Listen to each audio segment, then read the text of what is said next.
សម្រាប់វីដេអូមួយនេះគឺខ្ញុំនឹងមកជជែកជាមួយបងប្អូនតាក់ទងជាមួយនឹង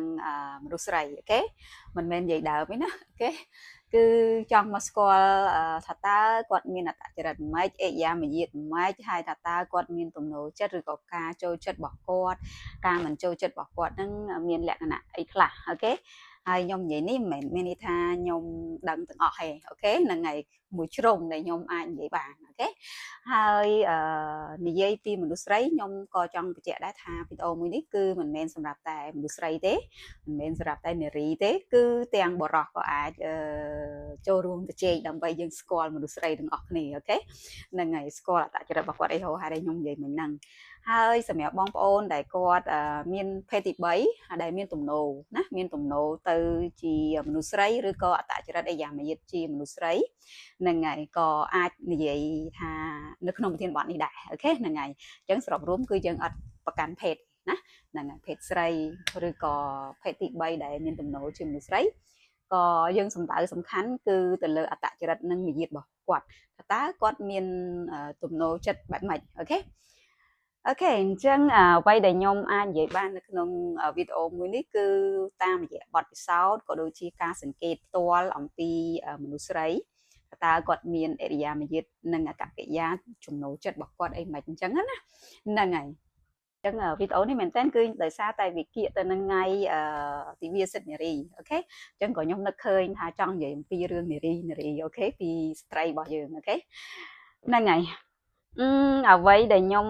អាចនិយាយបានគឺតាក់ទងជាមួយនឹងស្ត្រីជាទូទៅគឺមិនថាតែនៅស្រុកខ្មែរយើងឬក៏នៅទូទាំងពិភពលោកទេគឺចូលរួមនៅក្នុងការគ្រប់គ្រងដល់ស្ត្រីឬក៏នារីរបស់យើងដែលពួកគាត់មានតម្លៃមួយដ៏សំខាន់សម្រាប់ក្នុងសង្គមណាចាមិនមែនតែនៅក្នុងសង្គមទូទៅទេប៉ុន្តែសម្រាប់នៅក្នុងសង្គមគ្រួសារស្ត្រីគឺពិតជាមានតម្លៃដ៏សំខាន់ហើយយើងមើលឃើញប្រវត្តិតាំងពីដើមមកណាហ្នឹងហើយគឺមានប្រវត្តិនៃការតស៊ូដើម្បីឲ្យស្ត្រីរបស់យើងហ្នឹងគឺពួកគាត់ទទួលបាននៅសិទ្ធិអំណាចមួយដែលសមស្របឬក៏ស្មើភាពគ្នាទៅជាមួយនឹងបរិសុទ្ធចាហ្នឹងហើយដោយសារតែយើងបានយល់ថាស្ត្រីក៏ជាមនុស្សម្នាក់ណាដូចនឹងបរិសុទ្ធដូចគ្នាដូច្នេះសិទ្ធិរបស់គាត់គួរតែទទួលបានស្មើគ្នាឬក៏អាចនិយាយថាប្រហាក់ផែលទៅនឹងបរិសុទ្ធដូចគ្នាចាហេតុអីបានខ្ញុំនិយាយអញ្ចឹងហ្នឹងហើយដូចបាននិយាយដែរថាគឺមនុស្សគ្រប់រូបមិនថាបរិសុទ្ធស្ត្រីឬក៏ភេទទី3អីណាទេគឺមានសិទ្ធិដូចគ្នាចាមានសិទ្ធិស្មើគ្នាអីអញ្ចឹងណាហ្នឹងហើយអញ្ចឹងតាមរយៈអ្វីដែលយើងបានដឹងកន្លងមកគឺត្រូវបានគេលើកស្ទួយដោយសារតែស្ត្រីបានចូលរួមយ៉ាងសកម្មនៅក្នុងកិច្ចការសង្គមក៏ដូចជាការលើកកម្ពស់អំពីសេដ្ឋកិច្ចខ្ញុំនិយាយហ្នឹងហាក់បីដូចជារឿងទលំទលាយហើយដូចជារឿងផ្លូវការពេកអត់ដឹងទេប៉ុន្តែអានេះខ្ញុំគ្រាន់តែចង់និយាយអំពីដំណើរនៃសាច់រឿងរបស់ស្ត្រីថាតើគាត់បានធ្វើអីខ្លះហើយគាត់បានចូលរួមអីខ្លះអញ្ចឹងណាហ្នឹងហើយនិយាយនេះមិនមែនបានន័យថាខ្ញុំមានភាពលំអៀងទៅខាងស្ត្រីទេគ្រាន់តែដោយសារតែយើងចង់និយាយអំពីពួកគាត់អញ្ចឹងគឺយើងចង់លើកនៅជាប្រវត្តិសាវតាដែលធ្វើឲ្យស្ត្រីរបស់យើងមានតម្លៃណាអូខេអញ្ចឹងយើងមកនិយាយអំពីតម្លៃរបស់ស្ត្រីណាហ្នឹងហើយចាស្ត្រីឬក៏មនុស្សស្រីយើងគឺមានតម្លៃចាមានតម្លៃដូចគ្នាទៅនឹងបរិសុទ្ធហ្នឹងហើយមានតម្លៃស្មើគ្នាទៅនឹងបរិសុទ្ធដូចគ្នាគឺគាត់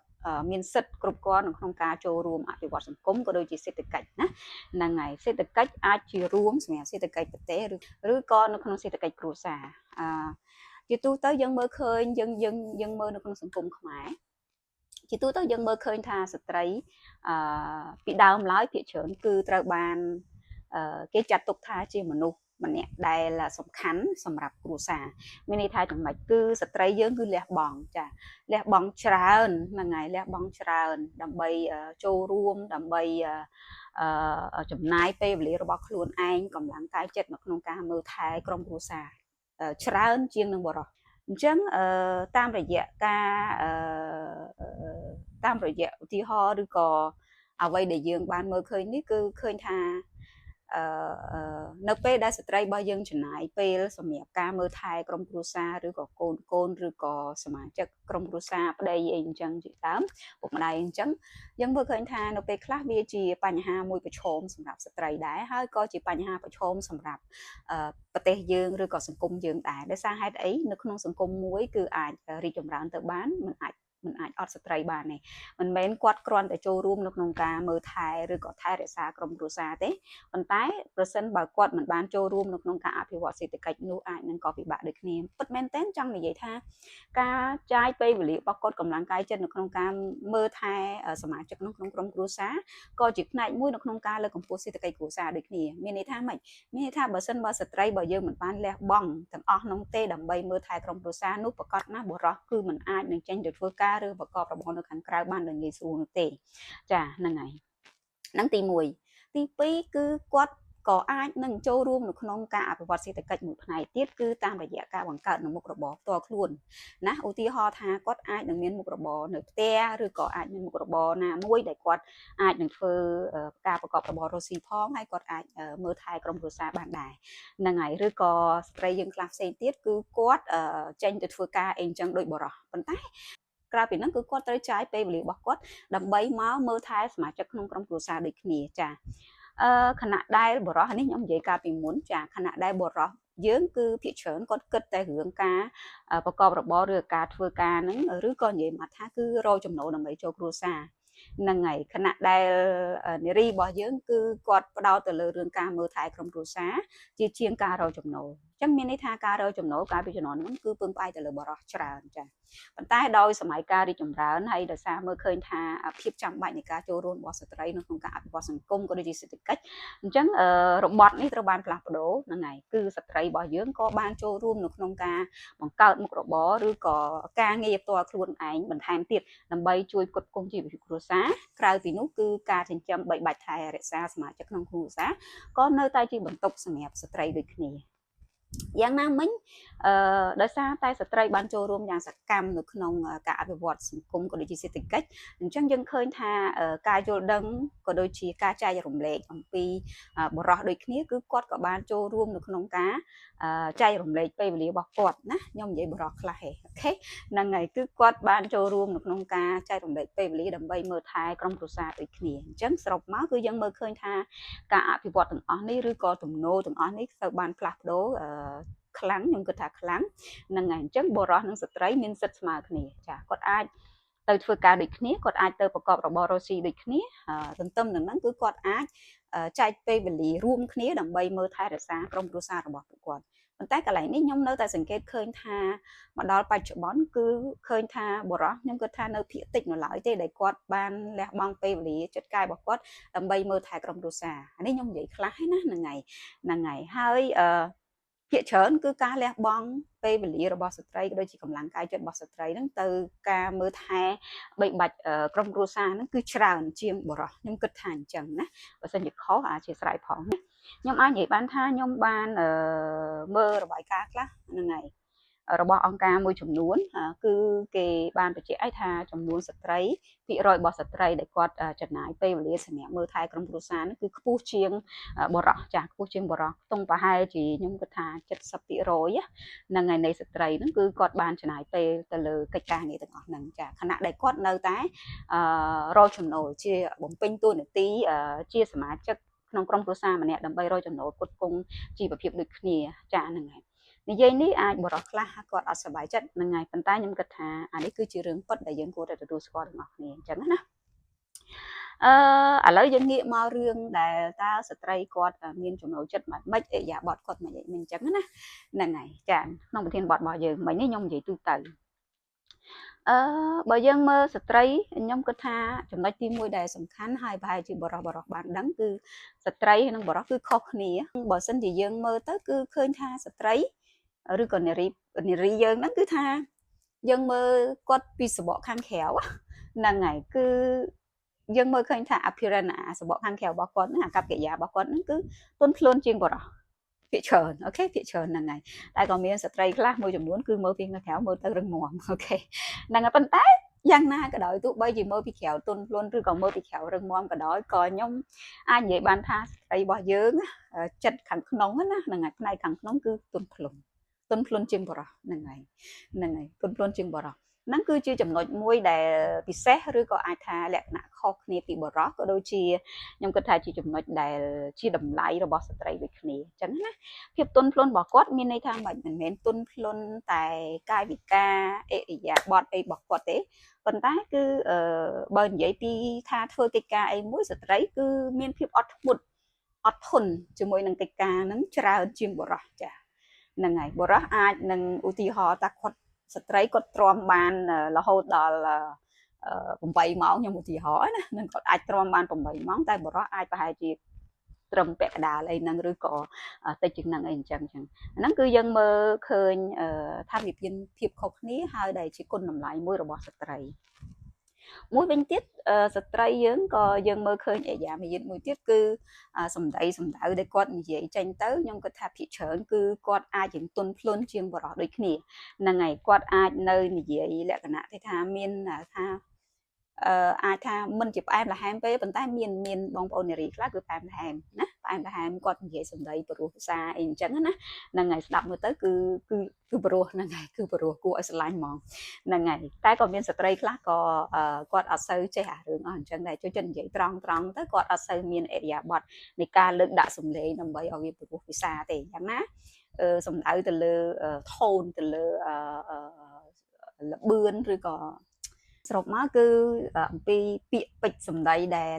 ស្ត្រីរបស់យើងនិយាយគឺភាគច្រើនគឺ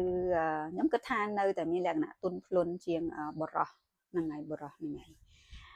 តែក៏មានបរោះខ្លះគាត់និយាយព្រោះដូចគ្នាហ្នឹងហើយក៏មានស្ត្រីខ្លះក៏គាត់អាចនិយាយអត់សូវព្រោះទេហ្នឹងហើយហ្នឹងក៏អត់សូវមានធម្មជាតិបែបហ្នឹងទេចានិយាយត្រង់ត្រូវត្រង់មកចង្ការពាក្យរៀងធ្ងន់ឬក៏រៀងក្បត់អីអញ្ចឹងដូចគ្នា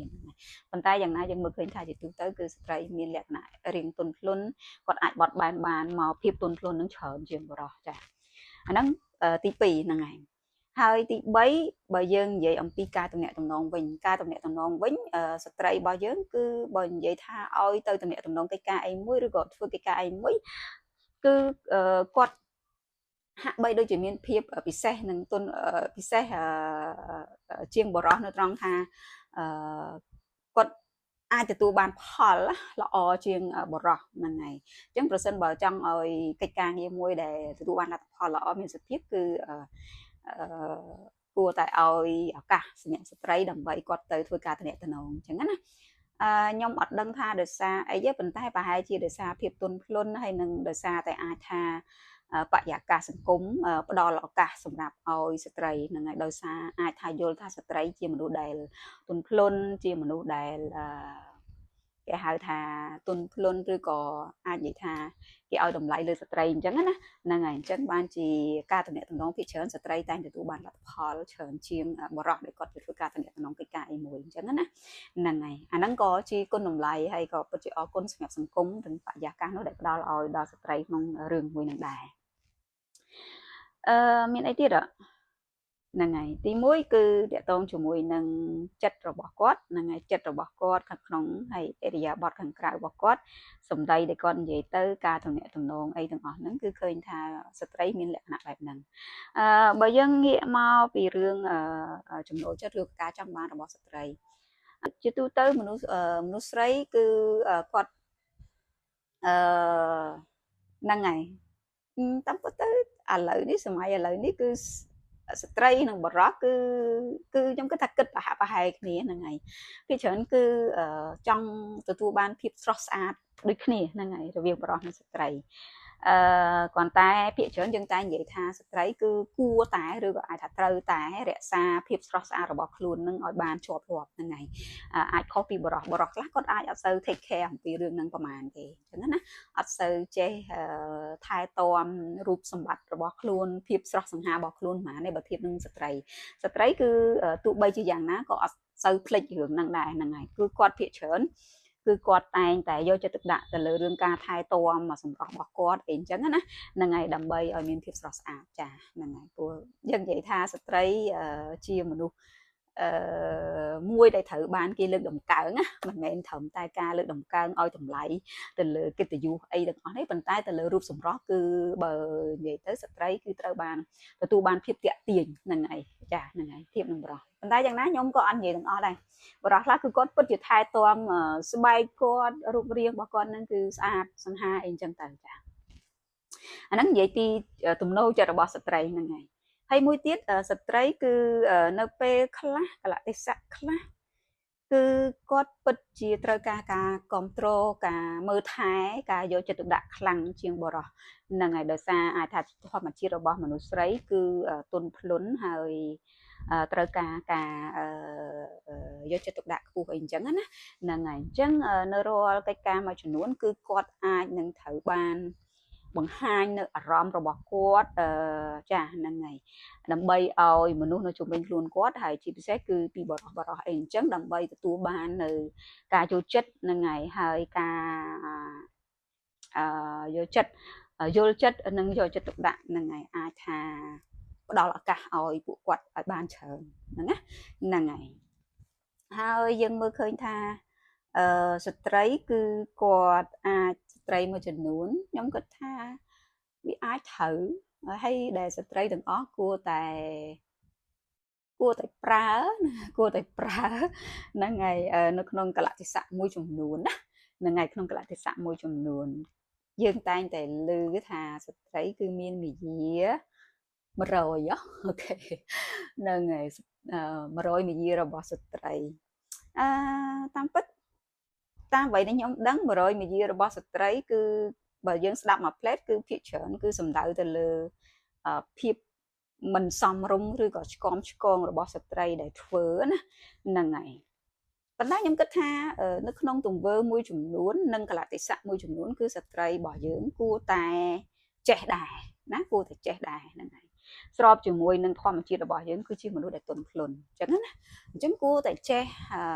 ដឹងហើយចេះប្រើមាយាស្ត្រីនឹងខ្លះដែរអូខេហ្នឹងហើយគួរតែចេះប្រើដែរខ្ញុំគិតថាអញ្ចឹងក្នុងចេតនាឬគោលបំណងល្អណាហ្នឹងក្នុងគោលបំណងល្អគោលបំណងល្អមានន័យថាយើងគួរតែចេះប្រើអរិយាមាយាហ្នឹងខ្លះដើម្បីទទួលបាននៅការគ្រប់គ្រងនិងការផ្ដល់ឱកាសណាហ្នឹងហើយពីសង្គមឬក៏ពីបរិសុទ្ធអញ្ចឹងណាហ្នឹងហើយអញ្ចឹងពេលខ្លះយើងអាចធ្វើមិនធ្វើចង់និយាយថាពេលខ្លះគឺយើងត្រូវចេះក្នុងការបង្ហាញអំពីថាការសុំសេចក្តីអាណិតអាសូរណាហ្នឹងហើយពីមនុស្សនៅជុំវិញខ្លួនយើងឬក៏អាចថាពីបរិសុទ្ធអីអញ្ចឹងទៅចាប៉ុន្តែបញ្ជាក់ជូនគឺការប្រើប្រាស់មាយា100នេះរបស់ស្ត្រីនេះគឺសូមប្រើនៅក្នុងផ្លូវល្អផ្លូវដែលត្រឹមត្រូវដែលមិនធ្វើឲ្យប៉ះពាល់ដល់បុគ្គលណាឬក៏អាចថាប៉ះពាល់ដល់អ្នកណាម្នាក់អាហ្នឹងគឺជាសិលធម៌ណារបស់យើងហើយក៏វារឹតតែលើកតម្លៃសម្រាប់ស្ត្រីយើងដែរអញ្ចឹងណាអានេះពីការយកឃើញរបស់ខ្ញុំចាស់ហ្នឹងឯងចឹងពេលខ្លះយើងគួរតែចេះប្រើស្នៀតនឹងខ្លះដែរអូខេហ្នឹងហើយប្រើស្នៀតនឹងខ្លះដែរទៅចាស់ហ្នឹងហើយមានអីទៀតណាបើសិនបើងាកមកមើលការថែទាំរបស់ស្ត្រីឬក៏ការយកចិត្តទុកដាក់របស់ស្ត្រីចំពោះមនុស្សនៅជុំវិញខ្លួនខ្ញុំគិតថាស្ត្រីគឺមានអរិយាប័ត្រគួរឲ្យស្រឡាញ់ចាដោយសារភាពទន់ភ្លន់របស់គាត់ហ្នឹងហើយចាហ្នឹងហើយគឺគាត់អាចនឹងលះបង់ធ្វើរឿងជាច្រើនទៅលើការថែទាំឬក៏មើលថែនរណាម្នាក់ឬក៏សមាជិកគ្រួសាររបស់គាត់នឹងដោយភាពអត់ធ្មត់ជាងបរោះតែខ្ញុំមិនមែននិយាយថាបរោះខ្លះធ្វើអត់បានបរោះខ្លះធ្វើបានល្អហ្នឹងហើយធ្វើបានល្អជាងស្ត្រីទៀតចាហ្នឹងហើយស្ត្រីខ្លះគឺធ្វើអត់បានទេហ្នឹងហើយអញ្ចឹងកន្លែងនេះខ្ញុំគ្រាន់តែចង់និយាយអំពីធម្មជាតិរបស់ស្ត្រីហើយបើងាកទៅធៀបទៅនឹងកិច្ចការដែលគាត់ធ្វើការមើលថែការយកចិត្តទុកដាក់អីអញ្ចឹងចំពោះបុគ្គលណាដែលនៅជុំវិញខ្លួនគាត់អីអញ្ចឹងគឺគាត់អាចធ្វើបានល្អច្រើនចាគាត់អាចធ្វើបានល្អច្រើនមែនតើទៅមួយទៀតគឺដោយសារតែអីដោយសារតែមនុស្សស្រីយើងគឺបើយើងនិយាយទៅគឺការគិតរបស់មនុស្សស្រីគឺខុសគ្នាពីមនុស្សប្រុសហ្នឹងហើយពីបរិសុទ្ធណាហ្នឹងហើយមនុស្សស្រីគឺគាត់ពេលដែលគាត់គិតច្រើនណាគាត់គិតគេហៅចក្រឡាហ្នឹងហើយពេលខ្លះចក្រឡាហ្នឹងពេលខ្លះមិនមែនអក្រក់ទេតែក៏ចក្រឡាខ្លះពេលខ្លះធ្វើឲ្យគាត់ស្មុគស្មាញដោយសារតែមនុស្សស្រីគឺការគិតរបស់គាត់ហ្នឹងគឺគិត វិលហ្មងណាគ្រប់និយាយចេះយល់គឺគាត់គិតរឿងច្រើននៅក្នុងពេលតែមួយហ្នឹងហើយហើយពេលខ្លះ non stop អូខេហ្នឹងហើយ overthinking ណាគិតច្រើនហ្នឹងហើយហ្នឹងគឺមនុស្សស្រីយើងសង្កេតឃើញបែបហ្នឹងចាចរិយាមារយាទរបស់គាត់គឺយើងមើលឃើញបែបហ្នឹងដែលខុសពីមនុស្សប្រុសគឺគាត់គិតរឿងមួយគឺរឿងមួយអញ្ចឹងណាហ្នឹងហើយដាច់ពីគ្នាចាគាត់អត់ច្បុកច្បល់ដោយមនុស្សស្រីអាហ្នឹងគឺជាលក្ខណៈមួយដែលខ្ញុំចង់បញ្ជាក់ថាប្រសិនបើឃើញមនុស្សស្រីឬក៏ដៃគូរបស់យើងជាមនុស្សស្រីហ្នឹងគាត់មើលទៅរៀងគិតស្មុគស្មាញអញ្ចឹងកុំប្រកាន់គាត់ណាកុំប្រកាន់គាត់គឺអាហ្នឹងវាជាលក្ខណៈពិតរីរូបដូចជាវិទ្យាសាស្ត្រណាដែលបង្ហាញថាខួរក្បាលមនុស្សស្រីហ្នឹងគឺអញ្ចឹងណានឹងខួរក្បាលមនុស្សស្រីហ្នឹងគឺគិតអញ្ចឹងស្មុគស្មាញកលាបែងចែកអញ្ចឹងហ្នឹងហើយខុសពីមនុស្សប្រុសមនុស្សប្រុសមកប្រអប់ដាច់ហ្មងហ្នឹងមនុស្សស្រីដាក់ចូលគ្នាគុំចេញរឿងឡើងយូរទៅជាកើតរឿងល្អូរទាំអីអញ្ចឹងក៏មានដែរដោយសារតែខួរក្បាលគាត់គឺអញ្ចឹងណាហ្នឹងហើយអញ្ចឹងកន្លែងហ្នឹងចង់ឲ្យបរោះគឺយល់គាត់ដែរចាកុំប្រកាន់គាត់ថាគាត់គិតច្រើនស្មុគស្មាញអាហ្នឹងវាជាធម្មជាតិរបស់មនុស្សស្រីឯងអញ្ចឹងពេលខ្លះគូផ្ដល់ឱកាសដើម្បីគាត់គិតហើយផ្ដល់ឱកាសដើម្បីឲ្យគាត់លើកទឹកចិត្តគាត់ដើម្បីឲ្យគាត់មានយោបល់ឬក៏គំនិតអីអញ្ចឹងហើយពេលខ្លះគាត់និយាយច្រើនអីអញ្ចឹងកុំប្រកាន់គាត់ហ្នឹងឯងភាសាគូក្បាលគាត់គិតច្រើនពេកអូខេអាហ្នឹងគឺមួយទៀតនៃមនុស្សស្រីអញ្ចឹងហ្នឹងហើយនឹងមានអីទៀតណាហ្នឹងហើយមនុស្សស្រីមែនតែនគាត់មានតម្រូវការអាចថាច្រើនមែនតែនទៅដោយសារតែមនុស្សស្រីគិតច្រើនហ្នឹងហើយអញ្ចឹងអាចតម្រូវការចង់បានរបស់គាត់ហ្នឹងអាចច្រើនហ្នឹងហើយអាចច្រើនហ្នឹងហើយកន្លែងនេះក៏មានមនុស្សស្រីខ្លះគាត់មិនសូវញញ៉ៃមិនសូវអីតម្រូវការឲ្យច្រើនញញ៉ៃទេចាប៉ុន្តែអាចនិយាយថាជាទូទៅមនុស្សស្រីអាចមានសេចក្តីចង់បាននឹងច្រើនដោយសារតែគាត់គិតច្រើនណាអញ្ចឹងចង់បាននេះចង់បាននោះចង់បាននេះចង់បាននោះអីអញ្ចឹងការចង់បានក្នុងពេលតែមួយក៏មានដែរអាហ្នឹងគឺជាអារម្មណ៍របស់មនុស្សស្រីឬក៏ចិត្តរបស់មនុស្សស្រីកន្លែងហ្នឹងខ្ញុំអត់មានអីបញ្ជាក់ទេប៉ុន្តែជាការសង្កេតឃើញជាការសង្កេតឃើញរបស់ខ្ញុំឯងអញ្ចឹងណាហ្នឹងហើយអូខេមានអីទៀតណោះបើយើងងាកមកលើភាពក្លាហានរបស់មនុស្សស្រីហ្នឹងហើយភាពក្លាហានរបស់មនុស្សស្រីពិតមែនតែនទៅមិនចាញ់បរោះទេអត់ចាញ់បរោះទេហ្នឹងហើយអាចនិយាយថាអាហ្នឹងវាជាលក្ខណៈទូទៅរបស់មនុស្សខ្ញុំគិតថាអញ្ចឹងមិនបែងចែកបរោះស្ត្រីឬក៏ភេទទី3អីអត់ទេអត់បែងចែកទេគឺជាធម្មជាតិរបស់មនុស្សគឺអាស្រ័យទៅលើមនុស្សម្នាក់ហ្នឹងមិនថាស្រីប្រុសភេទទី3អីទេកាលណាគាត់មានអត្តចរិតឬក៏ធម្មជាតិរបស់គាត់ឬក៏អាចថាចិត្តរបស់គាត់ហ្នឹងគឺគាត់មានចិត្តក្លាហានគឺគាត់ក្លាហានចាស់ហ្នឹងគាត់ក្លាហានអញ្ចឹងក្លាហានឬក៏មិនក្លាហានមិនសំខាន់បរិសុទ្ធស្ត្រីប្រភេទទី3ទេគឺខ្ញុំគិតថាដូចគ្នាជាមនុស្សដូចគ្នាអញ្ចឹងមែនតើគឺខ្ញុំនិយាយកន្លែងនេះគឺដោយសារតែអាចមានបងប្អូនយើងមួយចំនួនគាត់ថាមនុស្សស្រីគឺជំនួសទុនខ្សោយអញ្ចឹងអត់សូវក្លាហានអត់សូវចង់ធ្វើអីការសម្រេចចិត្តអីគឺមិនល្អមិនត្រឹមត្រូវមិនអីអញ្ចឹងកន្លែងហ្នឹងគឺសូមជប់គិតអញ្ចឹងហ្នឹងហើយសូមជប់គិតអញ្ចឹងសូមគិតថាមនុស្សស្រីមកដល់បច្ចុប្បន្នគឺបើនិយាយពីរឿងការអប់រំដូចគ្នាស្មើគ្នាបរិសុទ្ធស្ត្រីដូចគ្នាស្មើគ្នាហ្នឹងហើយភេទទី3ក៏ដូចគ្នាដែរគឺគាត់មានឱកាសក្នុងការរៀនសូត្របានខ្ពង់ខ្ពស់ដោយបរិសុទ្ធស្ត្រីអីចឹងដូចគ្នាទាំងអស់អញ្ចឹងទី1ចំណេះដឹងគឺបើដល់សម័យបច្ចុប្បន្នអត់អាចប្រៀបធៀបបានទេអត់អាចនិយាយថាអ្នកណាខ្សោយអ្នកណាទន់ជាងអីអត់ទេហ្នឹងទី1ទី2ការចូលរួមបទពិសោធន៍អីផ្សេងៗរបស់មនុស្សស្រីឬក៏ខ្ញុំសម្ដៅទាំងអស់ដោយបាននិយាយខាងដើមហ្នឹងគឺមានឱកាសចូលរួមផាកបែបគ្នាឬក៏ដូចគ្នាស្មើគ្នាដូចគ្នាអញ្ចឹងទាំងបទពិសោធន៍ទាំងចំណេះដឹងអីទាំងអស់ហ្នឹងគឺបានបញ្ជាក់ថាមនុស្សស្រីរបស់យើងគឺមានគេហៅថាមានលក្ខណៈសម្បត្តិគ្រប់គ្រាន់នៅក្នុងការផ្ដល់ឲ្យគាត់ទទួលបាននូវភាពក្លាហានហើយនឹងការសម្រេចចិត្តដូចនឹងបរិសុទ្ធដូចគ្នាចាអញ្ចឹងពេលខ្លះគួរតែផ្ដល់ឱកាសដើម្បីឲ្យគាត់បង្ហាញអំពីសមត្ថភាពរបស់គាត់និងផ្ដល់ឱកាសដើម្បីឲ្យគាត់បង្ហាញអំពីការសម្រេចចិត្តនៅក្នុងកិច្ចការទាំងអស់ខ្ញុំគិតថានៅក្នុងកិច្ចការទាំងអស់ចាហ្នឹងហើយគឺអ្វីដែលខ្ញុំចង់និយាយពីលក្ខណៈនៃភាពក្លាហានឬក៏អាចថាវាជាឱកាសដែលផ្ដល់ឲ្យស្ត្រីនៅក្នុងការទទួលបាននៅការសម្រេចចិត្តផងដែរចាមិនថាការសម្រេចចិត្តនោះតូចឬក៏ធំអីទេគឺគួរតែត្រូវទទួលបានដូចគ្នាចាអូខេហ្នឹងហើយសម្រាប់ការទទួលបានចំណុចនេះគឺយើងមើលឃើញថាការចូលរួមផ្ដល់ឱកាសផ្ដល់ទូនាទីនឹងការងារនឹងមុខរបរដល់ស្ត្រីហ្នឹងគឺល្អប្រសើរច្រើនហ្នឹងហើយល្អប្រសើរច្រើនចាស់ស្ត្រីទទួលបានឱកាសនឹងច្រើនណាស់ហ្នឹង ប៉ុន្តែយ៉ាងណានៅតែបន្តខ្ញុំគិតថានៅតែត្រូវការដូចគ្នាហ្នឹងហើយសូមអាចបន្តឲ្យស្ត្រីចូលរួម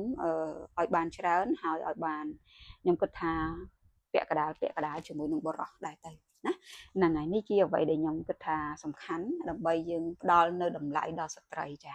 ពីព្រោះស្ត្រីអត់អាចខ្វះបានទេដោយបញ្ជាក់ឡើងវិញមិនអាចខ្វះបានទេនៅក្នុងការអភិវឌ្ឍសង្គមក៏ដូចជាសេដ្ឋកិច្ចចាទាំងនៅខាងក្នុងសង្គមគ្រួសារសេដ្ឋកិច្ចគ្រួសារក៏ដូចជាសង្គមនិងសេដ្ឋកិច្ចរបស់ប្រទេសទាំងមូលរបស់ជាតិទាំងមូលគឺខ្ញុំគិតថាស្ត្រីគួរតែត្រូវបានទទួលឱកាសហ្នឹងខ្ញុំអាចនិយាយជា clear មួយដែលយើងគួរតែអាចចងចាំបានថាស្ត្រីគឺមានតម្លៃគ្រប់យ៉ាងមានតម្លៃគ្រប់ពេលហើយស្ត្រីគឺជាមនុស្សដែលមិនអាចខ្វះបានអ្វីដែលខ្ញុំអាចនិយាយគឺអញ្ចឹងហើយសង្ឃឹមថាទាំងអស់គ្នាមិនថាបរិសុទ្ធស្ត្រីភេទទី3គួរតែយល់ពីតម្លៃកន្លែងហ្នឹងហើយផ្ដល់ឱកាសនិងលើកទឹកចិត្តដល់ពួកគាត់ណានឹងឲ្យដល់ពួកគាត់ដែលជាស្ត្រីណាហ្នឹងហើយបញ្ជាក់ដែរការផ្ដល់តម្លៃនេះមិនមែនជាការបន្តបង្អាប់ថាមនុស្សប្រុសឬក៏អ្នកដែលមានអរិយាជាមនុស្សប្រុសមានទំនោរជាមនុស្សប្រុសគាត់អន់ទេមិនចង់និយាយអញ្ចឹងទេអាចនិយាយជាទូទៅមួយថាការផ្ដល់តម្លៃឲ្យទៅអ្នកណាម្នាក់មិនថាស្រីប្រុសគឺជាការផ្ដល់តម្លៃឲ្យខ្លួនឯងដូចគ្នាអញ្ចឹងកន្លែងហ្នឹងគឺសំខាន់យើងគិតអញ្ចឹងណាពេលដែលយើងគិតអញ្ចឹងគឺប្រកាសណាយើងអាចនឹងផ្ដល់តម្លៃឲ្យស្ត្រីស្មើគ្នាបរិសុទ្ធឬក៏ភេទទី3អញ្ចឹងការផ្ដល់តម្លៃឲ្យនរណាម្នាក់ប្រៀបដូចជាការផ្ដល់តម្លៃឲ្យខ្លួនឯងអញ្ចឹងកន្លែងហ្នឹងខ្ញុំចង់និយាយថាគួរតែផ្ដល់តម្លៃឲ្យស្ត្រីដើម្បីគាត់បានចូលរួមគ្រប់យ៉ាងបានចូលរួមគ្រប់ពេលវេលាណាទាំងនៅក្នុងការសម្រេចចិត្តនៅក្នុងការសាក់លបងធ្វើអីមួយចាហ្នឹងហើយដូចគ្នាហ្នឹងហើយខ្ញុំជឿថាมันអាចបរោះឬក៏អ្នកដែលមានទំនោរជាបរោះខ្វះមនុស្សស្រីឬក៏អ្នកដែលមានទំនោរជាមនុស្សស្រីបានទេព្រោះរឿងបុគ្គលទាំងពីរយ៉ាងឬក៏បុគ្គលដែលមានអរិយាមារយាទអញ្ចឹងជាស្ត្រីបរោះហ្នឹងគឺជាដៃគូដ៏សំខាន់នៅក្នុងការធ្វើឲ្យស្អីមួយចេញជាលទ្ធផលហើយដែលជាលទ្ធផលនោះពិតជាមានភាពពិសេសខុសគ្នាដែលគ្រាន់តែមកខាងណានោះធ្វើហ្នឹងហើយចាអាហ្នឹងខ្ញុំសង្ខេបរួមមកអញ្ចឹងវិញណាអញ្ចឹងសម្រាប់វីដេអូនេះខ្ញុំចង់និយាយពីប៉ុណ្ណឹងហើយខ្ញុំគិតថាមានច្រើនដែលមនុស្សស្រីរបស់យើងគាត់មានចរិតលក្ខណៈបែបម៉េចណាអាចមានច្រើនជាងនឹងទៀតប៉ុន្តែខ្ញុំគិតថាខ្ញុំអាចចែកម្លែកបានប៉ុណ្ណឹងហើយយ៉ាងណាខ្ញុំរីករាយនៅក្នុងការទទួលនៅ comment ការចែកម្លែករបស់បងប្អូនដើម្បីខ្ញុំខ្លួនឯងបានរៀនបានស្គាល់អំពីមនុស្សស្រីឬក៏អ្នកដែលមានទំនោរជាមនុស្សស្រីបានច្រើនអូខេហើយជូនពរសម្រាប់ស្ត្រីទាំងអស់និងហើយអ្នកដែលមានទំនោរជាមនុស្សស្រីទាំងអស់ជាអត្តចរិតវិញ្ញាណជាមនុស្សស្រីទាំងអស់និងភេទទី3ដែលជាមនុស្សស្រីណាហ្នឹងហើយគឺទទួលបាននៅការរីករាយជាមួយនឹងវីដេអូមួយនេះហើយទុកថាខ្ញុំចូលរួមនៅក្នុងការគ្រប់គ្រងនិងលើកកម្ពស់ដល់ស្ត្រីទាំងអស់គ្នាអូខេហ្នឹងហើយអរគុណច្រើនសម្រាប់ការមើលវីដេអូពីនេះអូខេខ្ញុំរីករាយអរគុណហ្នឹងហើយទទួលបាននៅការចែកម្លែកនេះហ្នឹងហើយសូមផ្ដល់នៅក្តីស្រឡាញ់ពីខ្ញុំចំពោះមនុស្សស្រីទាំងអស់អូខេអរគុណ